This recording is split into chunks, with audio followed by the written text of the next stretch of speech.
How is it going, guys?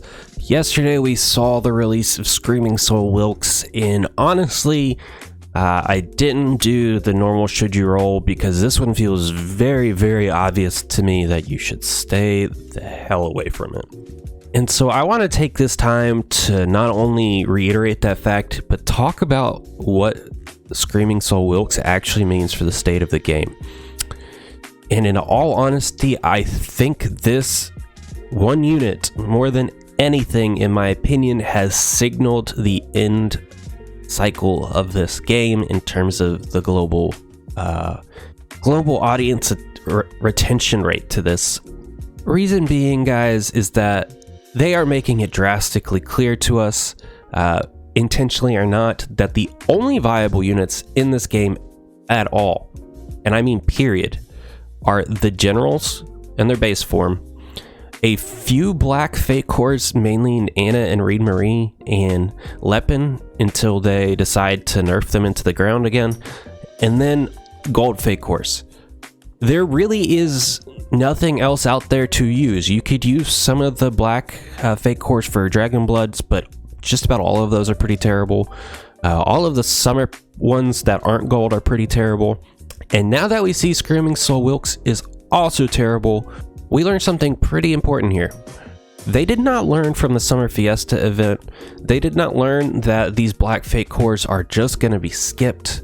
I mean, they're a hero collector only, and if anything, guys, it's bad for the game because it reduces the rate at which you will be pulling the good fake cores. The only redeeming quality about Screaming Soul Wilkes, guys, is that it gives you the opportunity to save for the next gold fake core, which we don't even know what it shit is because Janae just dropped and there isn't another gold one in this banner, and we don't know what the next banner cycle looks like after this K-pop group. So you have about a month minimum of saving up ahead with no planned content releases, a pretty frustrating meta, and the only content available for you to do daily is incredibly time consuming and grindy. So in all honesty, this signals to me that if you aren't already whaling in this game and you don't have a significant investment to keep you in this game, you're probably not going to keep playing it, in all honesty. And if you're trying to attract new players to this game, they'll play for about a week, and then once they start doing their research into the game, they're going to get super frustrated, especially if they start pulling some of these fake cores that are completely irrelevant. They're going to be doing a ton of rerolls. In any game that requires you to do a ton of rerolls to be viable has a very short window life anyways, because those things that you're re-rolling for will likely change over time anyways. So those free-to-play players that re-rolled early, if they do not get future overpowered units, they are screwed. That just shows to me a very unbalanced game.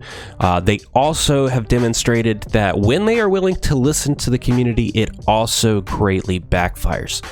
My case in point with this is Chapter 12. We made ruckus. We gave them hell over Chapter 11, and they admitted so. And they decided to change it when Chapter 12 was released. They reduced the difficulty of Chapter 11, and they said, see, we did it, look at us. But Chapter 12 was even harder, guys. So they are confusing in-game content with in-game campaign, because in-game campaign is the in-game of this game.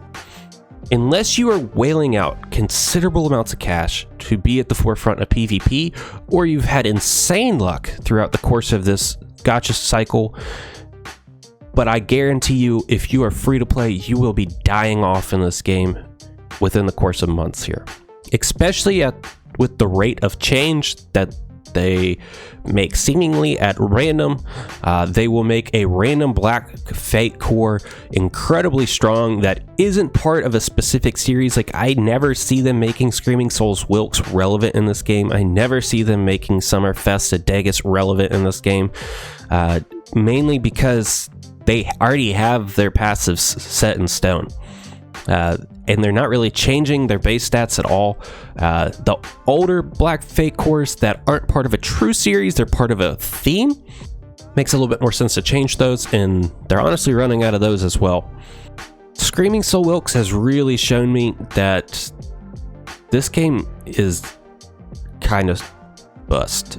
I'm still gonna keep an eye on it, But I'm going to be honest with you guys, I'm not even playing it, so don't expect a ton of Exos content from me until, I don't know, the next banner series, because the rest of these banners are not worth looking into.